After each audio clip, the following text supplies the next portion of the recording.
지금부터 여러분은 국민배심원입니다. 각자의 판단을 댓글로 남겨주세요. 저는 사실만 전달하겠습니다. 2026년 2월 12일 청와대에서 이재명 대통령과 정청래 더불어민주당 대표, 장동혁 국민의힘 대표가 함께하는 오찬회동이 예정돼 있었습니다. 설 연휴를 앞두고 민생과 국정 현안을 논의하겠다는 취지였고 여야 대표가 한자리에 앉는다는 점에서 정치권이 주목한 일정이었습니다. 그런데 이날 오전 회동은 시작도 못하고 취소됐습니다. 장동혁 대표가 예정 시각 약 1시간 전에 청와대에 불참 의사를 전했습니다. 홍익표 정무수석은 오늘 예정됐던 여야 정당 대표 오찬 회동이 장 대표의 갑작스런 불참 의사 전달로 취소됐다 밝혔습니다. 그는 이어 이번 회동은 국정 현안에 대한 소통과 협치를 위한 자리였는데 그러한 취지를 살릴 기회를 놓친 데 대해 깊은 아쉬움을 전한다고 말했습니다. 이 과정은 어떻게 진행됐는지 시간 순서로 보겠습니다. 2월 10일 청와대는 12일 오찬 계획을 공식화했고 장 대표도 전날까지는 초청을 수락한 상태였습니다. 하지만 11일 밤 국회 법제사법위원회에서 민주당이 국민의힘이 강하게 반대하던 재판소원제 관련 법안, 대법관 증언법 등을 단독 처리하면서 상황이 바뀝니다. 국민의힘은 이를 사법체계를 뒤흔드는 일방적 강행처리라고 규정하며 격하게 반발했고 여야 간 신경전이 최고조에 올랐습니다. 이런 가운데 12일 오전 국민의힘 최고위원회의가 열립니다. 여기서 오찬 문제는 본격적인 정치 쟁점으로 부상합니다. 최고위원들의 발언은 상당히 직설적이었습니다. 중앙일보와 관련 보도에 따르면 신동욱 최고위원은 민주당이 사심제 국가를 만드는 법안을 어젯밤 일방적으로 처리했다며 대표가 연출극에 들러리 서지 말기를 강력히 요구한다고 말했습니다.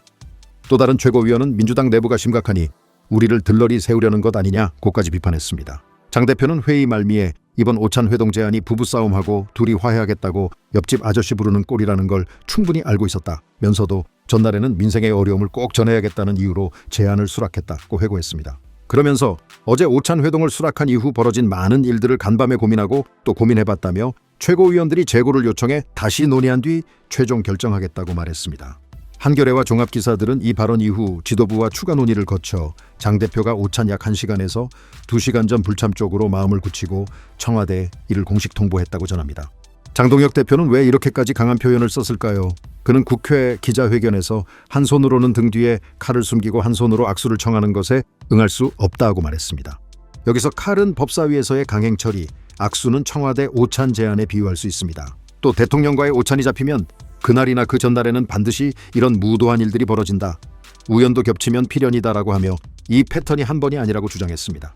동시에 오찬에 가면 여야 협치를 위해 무슨 반찬을 내놨다는 식으로 포장하면서 사법 시스템이 무너지는 소리는 대통령과 대표가 악수하는 사진으로 덮으려 할 것이라고도 꼬집었습니다. 요약하면 그는 이 자리를 진정한 협의의 장이 아니라 여당 천과대가 법사위 논란을 정치적으로 상쇄하기 위한 연출에 가깝다고 본 것입니다. 여기에 최고위원들이 줄줄이 들러리 우려를 공개 발언으로 쏟아내자 장 대표가 내부 기류를 거스르기 어려운 상황이 된 것도 사실입니다. 청와대의 시각은 다른 각도에 서 있습니다. 홍익표 수석은 브리핑에서 이번 회동이 국정 현안에 대한 소통과 협치를 위한 자리였다고 재차 강조했습니다. 그리고 장 대표가 전날 국회 상황, 특히 법사위 강행 처리로 불참을 통보한 데 대해 국회 상황과 연계해 대통령과 약속된 일정을 취소한 것에 대해 매우 유감스럽게 생각한다고 말했습니다. 이어 청와대는 국민의 삶을 개선하기 위해 대화의 끈을 놓지 않을 것이라며 이재명 정부는 상호 존중과 책임 있는 대화를 통해 협치의 길을 이어가겠다고 밝혔습니다. 또 왜 정청래 대표만 따로 만나지 않았는지에 대해서는 여당과 제1야당 대표를 함께 모시고 국정 전반을 논의하자는 취지였기 때문에 한쪽이 불참한 상황에서 자리를 갖는 것은 큰 의미가 없다고 판단했다고 설명했습니다.